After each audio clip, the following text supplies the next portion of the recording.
Thanks for pressing play. This is the Pirate Street Journal. 3 topics from business, tech, enterprise software, and the consumer, all through a category design lens. 10 minutes per topic, 30 minutes total. I'm Bree Clark. With me is Eddie Yoon and Christopher Lockhead. Hey ho, let's go. Topic 1. Burger King just took the number 2 spot in American fast food back from Wendy's, and it started with a new bun and a phone number. Topic 2. Reddit is now the most cited website in AI answers, so brands are paying agencies $4,500 a month to sound like regular people in it. The moderators have declared war. And topic 3. Mascots are back. Crocs just hatched a 6-foot crocodile. The catch is that mascots take 3 years to work, and nobody in marketing has 3 years. We are recording on Friday, August 21st. Hey ho, let's go.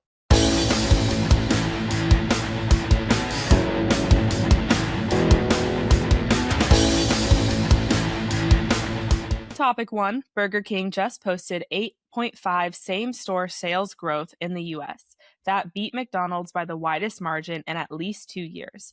Wendy's went the other way down, 7%. Burger King also beat both on-visit growth in July per Placer.ai, and it has taken back the number 2 spot in the U.S. burger sales for 12 months, ending on June 30th. So what did they do? They rebuilt the Whopper. Premium bun, new mayo, a box instead of a wrapper so it shows up hot.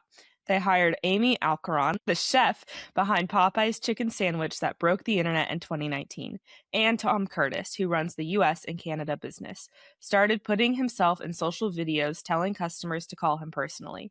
The company says he has taken 3,300 calls. Now look at what everyone else is doing. McDonald's ran $5 meal deals, then buy one, get one for $1, then under $3 menu that most of its franchises never offered. Wendy's built $4 and $6 and $8 biggie bags. Both chains have now admitted the deals disappointed them, and they're rethinking the whole approach. Wendy's cut its dividend, brought in a new CEO, and Nelson Peltz is circling to take it private.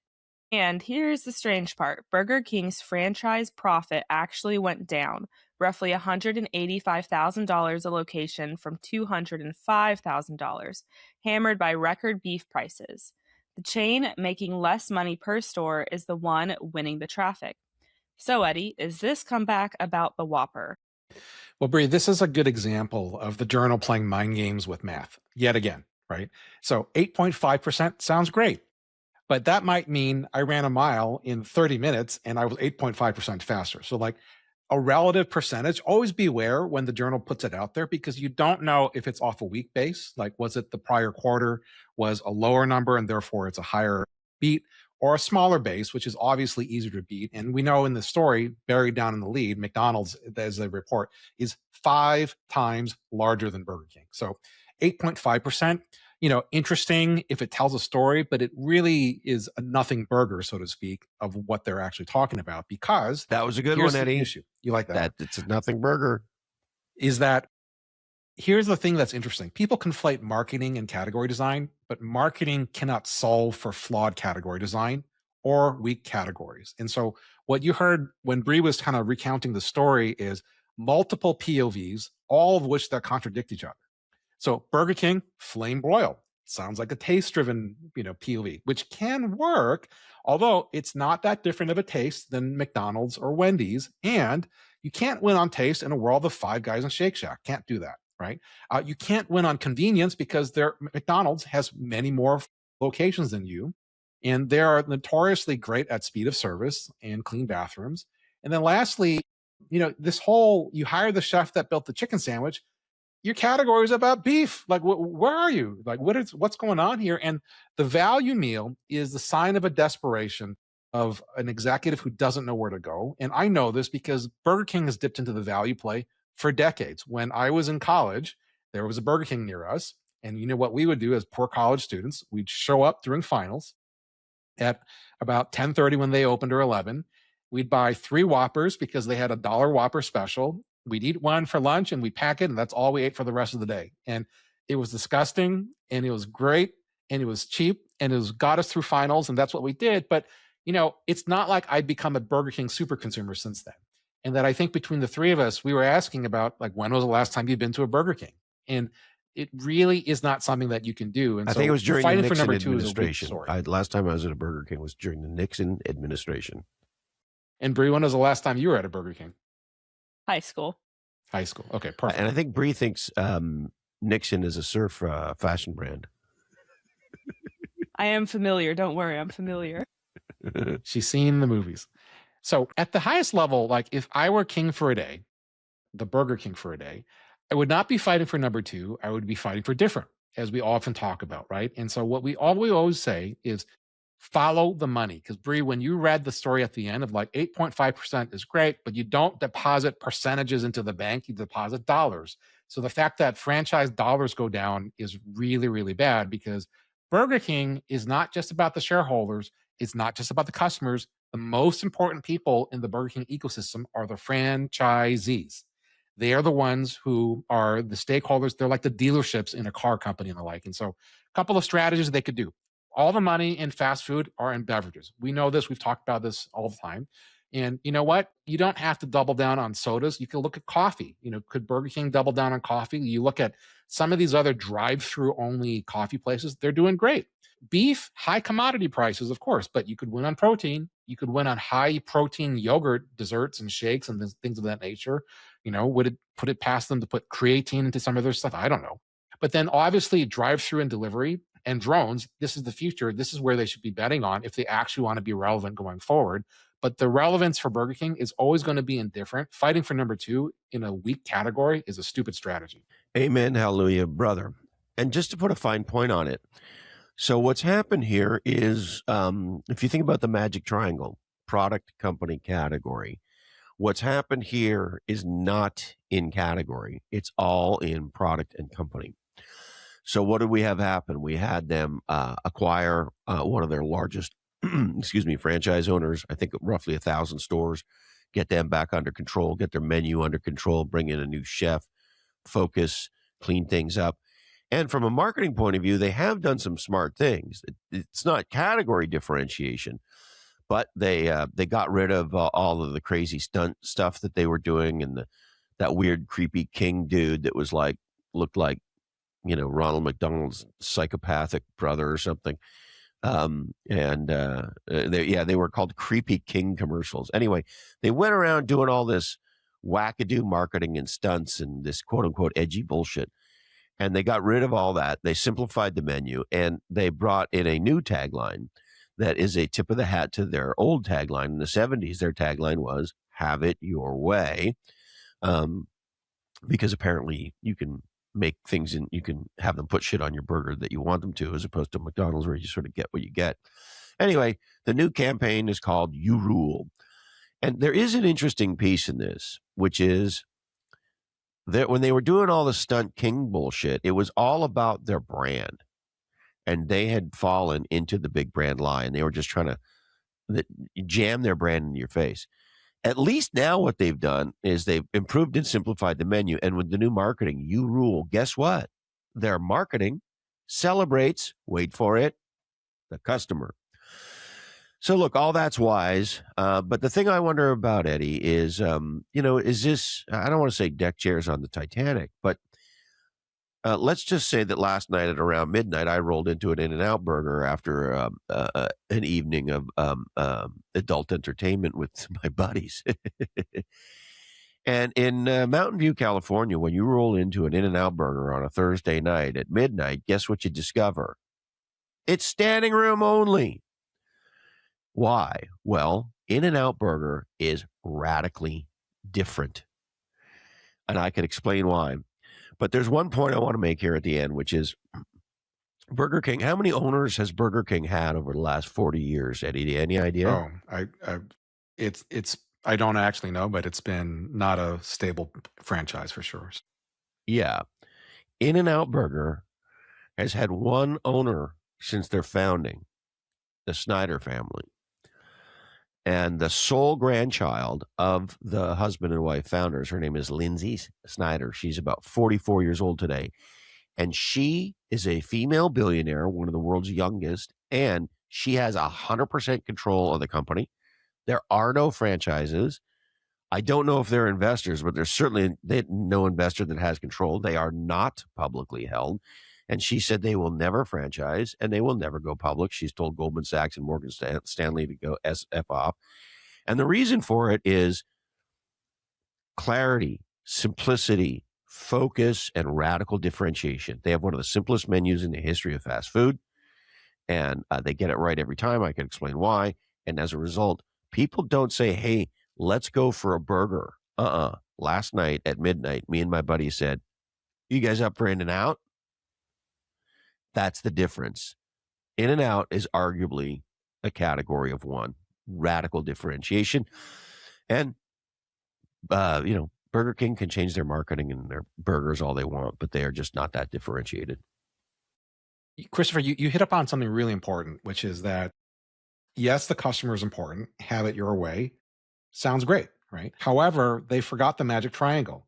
Is they're designing the product side, but they're forgetting the company side, and that have it your way is a disaster for the category called fast food.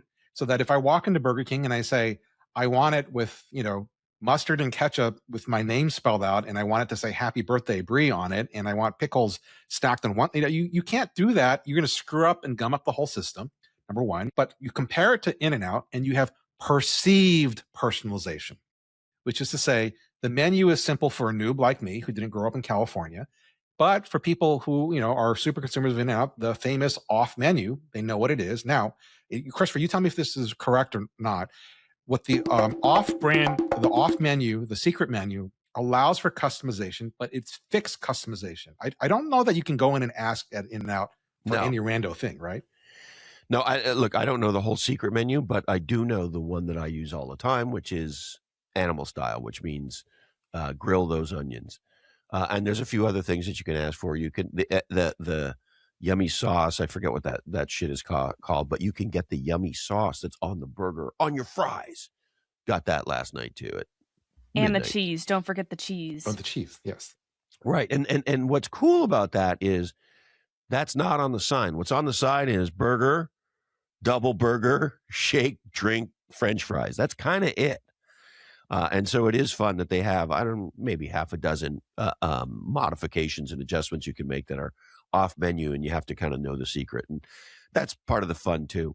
And it's Americana. Which keeps the supers loyal, but it keeps the mainstream people fast. That's the secret of the category design that they have there that I don't think anybody else has. I mean, you tell me, Christopher, it's like I've not seen a consumer brand hit the mark so perfectly. They've threaded the needle where it's busy enough so that you want to crave it. Like, oh, all these people want it, but not so busy that you're like, I'm not going to go. And it's not quite fast food. It's somewhere fast-ish food, right? There's two businesses I'd really love to own. I'd love to own Purell, and I'd love to own In-N-Out Burger. And the beauty of In-N-Out Burger, it's like it's Warren Buffett talks about this all the time, right? They just have kept it simple as shit. See's Candy is the same thing in the chocolate candy world. Anyway, legendary company, legendary brand, radically differentiated. And with Burger King, they've cleaned up operations, they've focused the company, they've improved the marketing and stopped the stupidity, and they're still not different. Quick break, pirates. Everything Pirate Eddie just said about the consumer, he's been saying things like that for 20 years across Harvard Business Review and now Category Pirates. Everything Pirate Christopher just said about category design, he literally wrote the book on it. 3-time public company CMO, co-author of Play Bigger. Now imagine both brains on demand for your business, your career, your next decision. That's the Pirate Eddie bot and the Pirate Christopher bot, trained on every Category Pirates mini book ever written, every super consumer framework, every creator capitalist take, and every category design playbook. You ask, they answer, in their voice with their lens. They come with the founding tier on Substack, alongside the full mini book library, the audiobook library, digital copies of all 7 of our big books, and every Scooby snack we drop. You can find it at categorypirates.news/subscribe. Now let's get back into the next topic.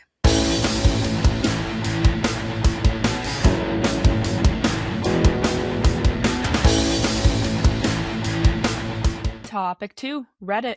Reddit is now the most cited website in AI answers, according to Parse, and marketers noticed. The jewelry company Brilliant Earth posted a job ad for a Reddit strategy manager, whose job was to shape how the brand shows up in conversation that then cascades into search engines, LLMs, and what customers decide to buy. A moderator on Our Jewelry saw the ad, posted a siren emoji, and warned the whole community that it might be the very last place on the internet for genuine company reviews and feedback. There's a whole cottage industry now. One agency, Retro, is 9 months old and tells brands to lurk for weeks before they post anything. Another sells 35 to 100 brand mentions a month, starting at $2,500, plus a reputation package that includes removing or replacing negative content, starting at $4,500 a month. A third advertises comments posted from profiles that moderators will read as legitimate community members. The moderators are fighting back. The software as a service subreddit banned promotional posts outright in June. Meanwhile, Reddit's own ad business did 762 million last quarter, which is up 64% year over year. And Reddit has reportedly discussed cutting Google off from its content for AI use entirely. So, the most trusted room on the internet became the most valuable room on the internet, and the money showing up to buy a seat is the same money that makes the room worthless. Eddie, brands are paying $4,500 a month to look organic in the one place people go precisely because nothing there is bought. Is there a version of showing up on Reddit that isn't a con? Yes, and it's a very, very difficult one for brands to do because it requires them to shut up. This is the hard part. Like, most marketers are people who love to talk. They love to sing. They love to be on stage. It's hard because to be a great CMO like Christopher was, you have to listen. And that's a huge part of the thing that's being missing is that, Reddit is, with honesty comes all the cesspool of complaining, and it can be a pile-on situation. And if you think about it as the back alley where consumers complain, the only real role that you have when you're the one being complained about is to listen. You're the eavesdropper. You cannot join the conversation right away. You have to be very, very careful about what exactly you do. And so, there's a way that brands can listen and learn. That's a great role. And if you choose to participate, you have to have empathy, apologize for the things, even if you're not right or wrong on it. You have to meet them where they're at and make good on it. You can't change the conversation or gaslight people or deny the truth that they got mad. Now, if I kind of elevate it up to the four capitals, here's what the brands are really missing. They are scared to death of reputation capital being destroyed on Reddit. And there's a reason for that, right? They're complaining about you. And they're worried that reputation capital loss will turn into financial capital loss. What they miss is the opportunity to build relationship capital and intellectual capital. And that on the relationship capital side, you know what? The best consumer that you can ever have is a pissed off one that you made things right with. And here's the nuance. You don't really care as much if it's a light consumer who comes into the category but doesn't really use it. If you have a pissed off super, the very best thing that you can do is to say, I see you, I hear you, I feel you, let me make this right. And that the best complaints can turn into your best advocates and evangelists if you do it correctly and do it right there. And that if you can do that, that's an opportunity to build relationship capital, and that will ultimately build your reputation capital. Now, the second part that you have to learn is that it is complaints. Guess what? Fertile ground for category design. Some of the best ways to do it. And you have to look at it not personally about it's the brand they're complaining about. They're complaining about the category, and it's something that you can own, but others can own. So it's not just the pressure on you. But you think about some of the great category kings. Where did Netflix come from? Blockbuster's late fees. People were pissed off about that. Where did Keurig come from? Office coffee sucks. Christopher likes his coffee a certain way. Eddie likes it a different way. And why am I, who's subject to the one who made it and the like? Why did Hydrofacial succeed? Empty promises and hope in a bottle of stuff that was supposed to work and never did. And, I didn't understand the word salad that came out of it. And so, and that with Hydrofacial, you saw the gunky, you saw the stuff that came out of your face. You're like, oh, this clearly works. And so when you see it as an opportunity for relationship capital and intellectual capital, then great things can happen. And that the only way to build up your reputation capital is to actually do it through trusted relationships and real kind of POVs driven by non-obvious insights that lead you to a non-obvious problem that you can solve for radically generous. And, again, tactically, there's lots of ways of doing this. If you want to do a tactical thing, if that's too heady, just think about this. Pirate Clint would often use complaints about their competitors as an opportunity to win, right? So if, again, you think about complaints, if they're complaining about your brand, they're really complaining about the category. And what he would say when he would take over as CEO of a new device company, he'd say, if you're unhappy with your old device from us or from anybody else, trade it in and I'll give you X dollars off a new device. And what Clint would say to me, he's like, look, every CFO gets mad when I do this. And he would say, I keep the guardrails as loose as possible. I could care less if, Bree comes in with a toaster oven, says, this was my competitor device. And he's like, what do I care? As long as it's a fixed discount on a 70 gross margin product, I got a sale at a high margin, with a controlled discount. I could care less about it. And so there are tactical ways of taking advantage of this, but most brands can't help themselves because they think they are the star and they are not. I agree. The question, Eddie, is where do they go now? Right? What do they do? Back to the Burger King story where that guy that they hired was, taking calls and conversations. If I was a CEO, if I was an investor, I would spend time on Reddit. I would look and I would lurk, but I wouldn't lean in and, try to take over the conversation. So I just think learning is a great opportunity. And if you come in, what would be an amazing thing is you hire somebody not to be a Reddit spokesperson. You hire somebody to listen, learn, and then reinvent and flip the lens, right? To reject the premise, and you take the complaint of the category and you turn it into POV opportunities, problems to solve for, and ways in which you can say, you know what, this category sucks. The way it should be is X, Y, and Z. I've seen it with rental cars now. Like they're finally coming out with like, the problem that, Christopher, you and I would have, like, this is pre-Uber and the like, is like, I'm on a business trip. I had a rental car and I'm going to miss my flight. What do I do? Right. And Daryl Morey, who was a president in the NBA teams and this and that, would famously rent cars. He was going to miss a flight. He would leave it at the curb by the check-in stand and just tell them it's there. You guys deal with it. And now they're finally offering a service that does that they will pay you to do that. There's a disgraced comedian named Louis C.K. and he has a bit about this where he's late and he checks in and he's mimicking the phone call that he makes from the plane. He's like, look, no, I'm not bringing it in. No, it's waiting for you. I'm on the plane. I don't care. It's your car, right? Et cetera, et cetera. And it's like, so yes, make this a service. Here's the other thing about Reddit. A couple points. One is, when you have ubiquity and anonymity, people say and do dumb shit. So there is a lot of, forget AI slop.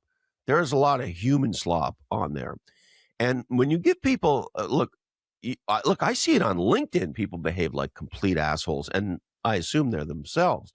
And I actually, when they do it, I say, you do realize that you can't unring the bell, and you're saying this idiot shit on LinkedIn in front of your customers and your boss and your coworkers, just so you know.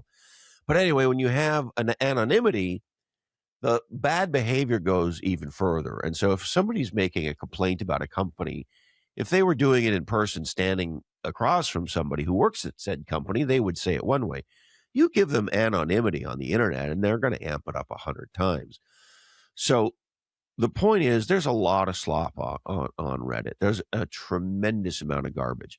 That said, there's something that doesn't get talked about much in marketing, and it's called marketing signal measurement or marketing signal monitoring, okay? And you could build this today. There are software products that did this. We were actually involved in creating the category years ago, but you can build this today with agents. And you go out on the internet and essentially you create the ability to monitor everything that's said about your company and do sentiment analysis of it. If I was Reddit, what I would be doing is I would be selling my fire hose, my proprietary fire hose for that with a whole bunch of purpose-built AI capabilities. So at least at a minimum, brands can know what people are saying about them.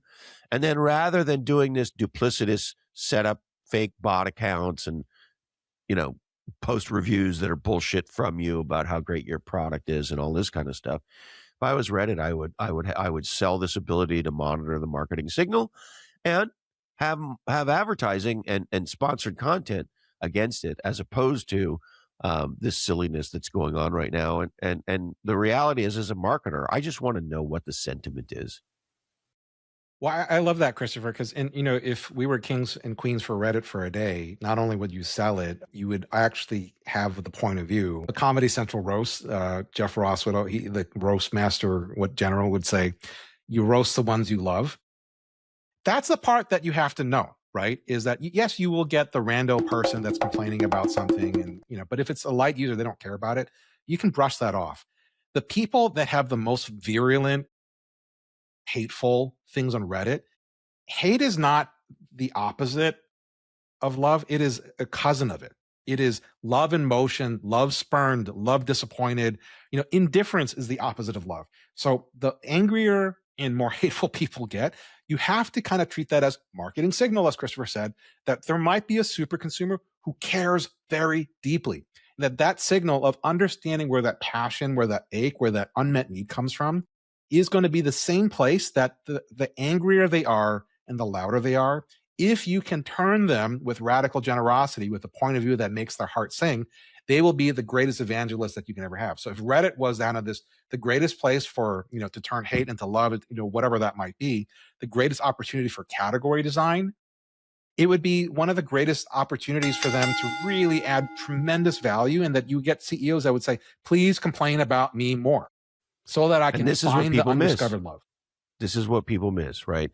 A marketing genius I used to know named Rich Bonnell would be in meetings, and he would literally scream at the top of his lungs, make me care, right? That nobody cares about your product, nobody cares about your brand, nobody cares about your company. Well, when somebody's angry, if they don't give a shit, if you piss them off, they're like, fuck you guys, and that's it. You don't think about it. If you're angry, it's because you care. And so if you care, you're flippable. And if you're flippable, to your point, a pissed off customer who becomes a happy customer, I don't have the data in front of me, but it's 3 to 5 times roughly, if I'm not mistaken, more valuable than a happy customer.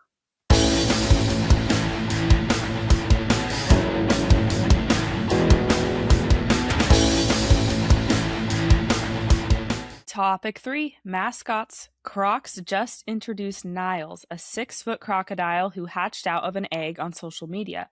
First real mascot in the company's history, and in the last few months, Liberty Mutual launched Liberty Bibberty, a yellow fez ball.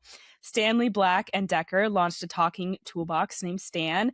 Infosys launched a partly AI-generated Yeti named Leon, and New York City's water department launched a walking water droplet named Drippy. This is not new. We have the Michelin Man debuted in 1898. Liberty Mutual's Limu Emu ran on television more than 300,000 times between January of 2024 and June of this year.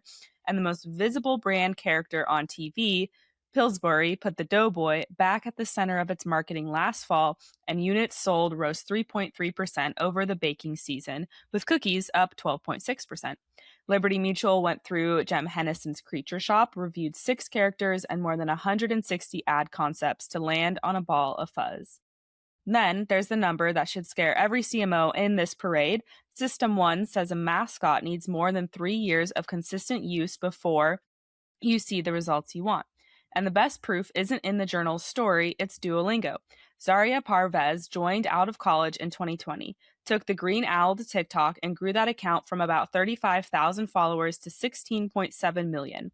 8 billion impressions over 5 years, and one campaign where they announced the owl was gone did 1.7 billion impressions by itself. She left last August, and she's now the director of social at DoorDash, running a 7-person team with a mandate to produce 1 viral movement a month. Every company in this story is buying a character. Not one of them is buying the 3 years it takes to make a character mean something. So, Christopher, is a mascot a real category design asset, or is it what a brand reaches for when it has no category to claim? Well, the answer to that question is both. It can certainly be both. It can be an act of desperation, or it can be legendary. And I'll just tell you a quick little story. So I grew up in Montreal, Canada, and we had a expansion baseball team for many years called the Montreal Expos.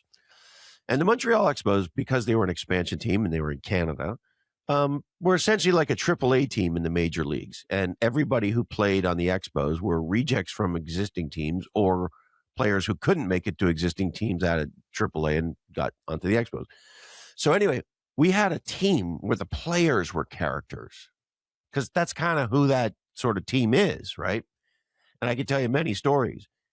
And so we had a team of characters who the community fell in love with, and we had a mascot. And the mascot's name is Youppi, and you can look up Youppi. He's this big orange-looking thing. Anyway, here's the interesting thing.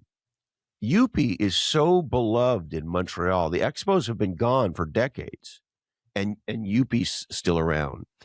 So there's something about a mascot that feels like a stuffed animal that a child would have that is incredibly enduring and endearing. And so I think there's real power here. However, to your question, if you're just coming up with a mascot to have a mascot, so what? Lots of teams have mascots. Very few teams have a Yuppie or the Philly Fanatic. Now, there's another interesting thing here, which is categories hide in plain sight. And so the category of mascot making company is on fire. And I think what we're seeing there is a tremendous amount of creativity from a whole bunch of companies. And they have convinced brands that one of the ways to endear themselves is to have a mascot. One other thing I will say about this is, I know I want to say this without sounding like a complete asshole. Let's just say that American youth are not what they used to be. And so when we have a disproportionate number of people who are 35 living in their parents' basement with their mom doing their laundry, they can be childlike. And so I think part of what's going on here is an acknowledgement by marketers that childlike adults who have sort of launched or half launched or not really launched, this is a strategy to get to them because they're kind of like adult kids. And so no matter how you look at it, it can be a very powerful part of your marketing, but it has to tie not to your brand, to your category. You know, when Aflac has a duck screaming Aflac, well, what does a duck have to do with insurance? I don't fucking know. So mascots good when they tie to a category design strategy and they're fun and they're playful and they bring a new dynamic. Mascots not good when you have a shitty brand and all you want to do is create a stuffed animal that you hope people want to cuddle. Totally agree with that. It's funny that my observation is that, Bree, as you were reading it, some of the mascots, categories that are the most commoditized tend to attract the most mascots. Why are there so many insurance mascots? It's the same. There's no difference to it. It's a financial services product. Maybe you get a different underwriting product, but there's no insurance at the same price and the same coverage is any different than anybody else's. Maybe in the claims response and this and that, but it's a commodity. Commodities attract mascots because how else are you going to remember the brand? That's kind of one interesting thing. Sorry to interrupt. Mascots can also be people. So there was the Maytag Man for years and years and years, and then I think it's Progressive has a mascot who's a person who's an actor Flo. named Flo. That's the character's name. She's got her own X account and all these sorts of things. And I don't know, Flo's been doing these ads for 20 years. So you can make a person your mascot too. However, beware the Jared. Just add, just in case people don't, the Jared Subway story is a very tragic, sad story. And actually, man, I didn't think you were going to go there, but since you did, well, Jared became a human mascot, just like Flo. Yes. And then the human mascot did very bad things. He was the epitome of the best and the worst of a mascot, right? Of why was he the mascot in the first place? He lost a ton of weight eating Subway subs. And it was just one of those like amazing stories of like, and this was long before GLP-1s. Yes, before GLPs was Jared, right? And this whole premise, before you had a magic pill that could help you lose weight, it was just this simple $5 footlong, eat this and you will lose weight. It was an amazing promise and it did amazingly great things for Subway. And then, of course, as Christopher said, like it's the high beta risk of like he turned out to be a horrible person who did horrible things. And so a criminal. I will try to segue off of this one because it's such a legendary example of what to do, what not to do. But like, if you think about a spectrum, you have mascots that are about the brand. Aflac, as you said, like it does nothing for you. What makes Aflac Insurance different? I don't know, right? You have mascots that tie to the scream product. Their name at you in an ad. The product, like if I think about Rice Krispies Snap Crackle Pop, at least it told you what the eating experience of the product was going to be like. And you're like, oh, okay, I might want that. Frosted Flakes had Tony the Tiger, and he would say, they're great. And to me, it's one of the most honest forms of cereal marketing in the category of there's so much lying with the truth of breakfast is the most important meal of the day, eat your Wheaties. Cereal is not a healthy category. It's an indulgent one. And at least they were honest about it. Hey, they taste great, right? That's what they did. And then you have mascots that are about the category. You have Mr. Clean, and it was a, kind of muscular looking dude. And it just told you like, hey, the category was going to work. It was strong enough to work, maybe not, whatever else it is with it. I have a pierced ear. I don't wear earring, but I have a pierced ear. And there was a while there where just for shits and giggles, I got myself a Mr. Clean t-shirt and put the earring in and wore it. And when you have my hairdo and you're wearing a Mr. Clean t-shirt and a loopy earring, it's kind of funny.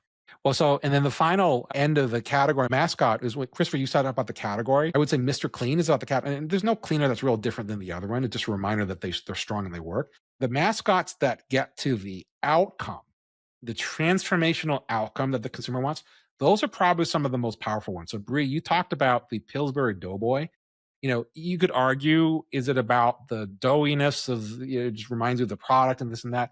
I would say it's the belly button poke and the giggle. It's like, hey, you're reminding you of the giggles and the laughters and the family outcome that you want to get to with that, right? And that you have certain things that are when you get a mascot about the outcome itself, that's probably the most successful outcomes or mascots that you can find, is that it reminds you of this is why you're here. This is what you're going to get. And so if you kind of think about it from that spectrum of brand is the lowest case, situation, product, if you have a differentiated product, then at least you can remind you of the experience of eating the product. If you can get to the category promise itself, that's great. But I would say up there with the outcome is the Energizer Bunny. Did I want a bunny that would clap ties their to the symbols? category, Not really, ties to the but brand. It kept going and kept going, and that's what you wanted. Was the outcome was the battery would not die, and I would get to use whatever silly thing as long as I wanted to use it for. Well, the dumb part is I don't think they use the Energizer Bunny. And for the better part of 20 years or more, people said, oh, Jimmy's really energetic. Like he's like the Energizer Bunny. But one other thing I'll just say quickly on this, you mentioned the Doughboy, the Pillsbury Doughboy. Mascots, when you have a mascot and you don't turn it into a ubiquitous toy, what are you doing? My grandmother, I kid you not, had the Pillsbury Doughboy. He came as this little plastic rubbery guy, and you stuck him in this stand. His feet went in the stand. She had it on the top of her fridge my entire childhood because it was I don't know, it was a fun toy, and we as kids would pull it down off the fridge and play with it and then she'd put it back on the fridge. So if you're going to have a mascot, A, tie to the category, Mr. Clean.